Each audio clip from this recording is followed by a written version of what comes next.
Bonjour et bienvenue pour un nouvel épisode d'Expertise, notre émission qui vous propose un regard croisé sur nos expertises.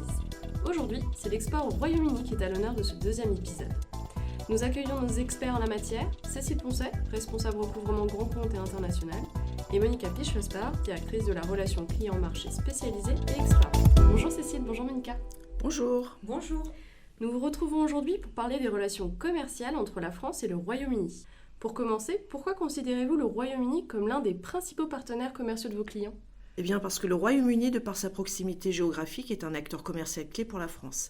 Il est notre 6e client pour les biens, derrière l'Allemagne, l'Italie, les États-Unis, la Belgique et l'Espagne, et aussi notre 8e fournisseur.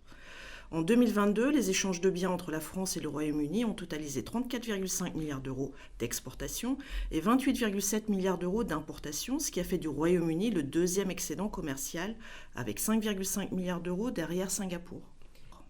Et le Brexit a eu un impact significatif, j'imagine. Pouvez-vous nous expliquer quelles ont été les conséquences ?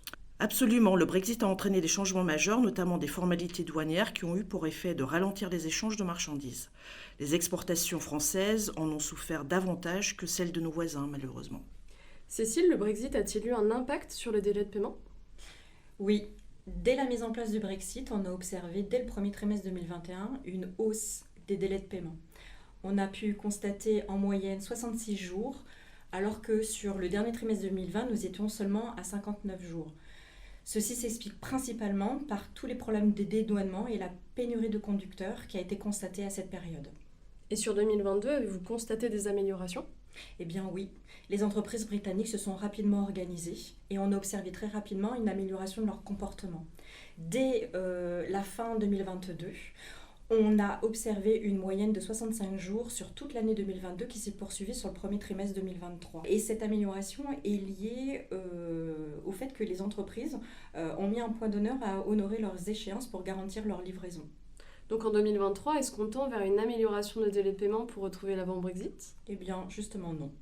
Dès le deuxième trimestre 2023, on a observé une nouvelle dégradation avec 77 jours de délai de paiement qui s'est également confirmée sur le troisième trimestre. Et on a observé cette dégradation principalement sur les secteurs manufacturiers. Justement, Monica, si on se tourne du côté des secteurs d'activité, y en a-t-il qui ont plus de poids sur la relation commerciale entre la France et le Royaume-Uni ? Oui, tout à fait. Nous pouvons citer l'automobile, qui est un pilier de l'économie française. Les exportations de véhicules et de composants automobiles vers le Royaume-Uni restent très significatifs. Et nous avons également le secteur des machines et équipements qui englobe une variété de biens industriels, des machines-outils aux équipements de production. Et d'ailleurs, les exportations vers le Royaume-Uni de machines et d'équipements ont contribué largement à renforcer nos relations commerciales. Donc plutôt des secteurs industriels.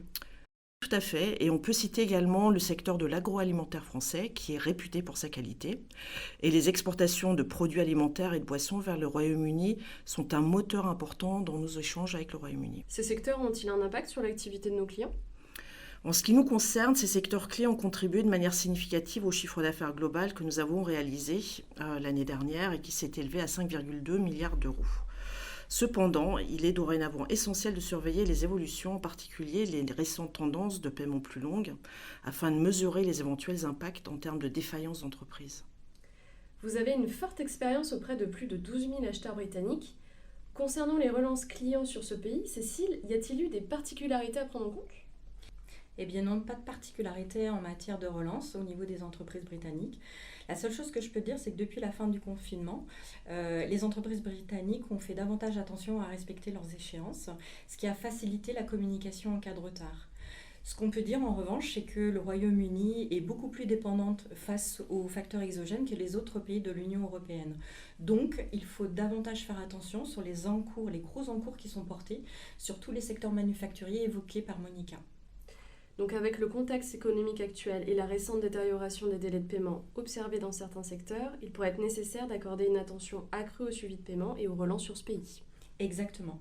Merci Cécile, merci Monica pour cet éclairage. On vous donne rendez-vous prochainement pour un nouvel épisode d'Expertise.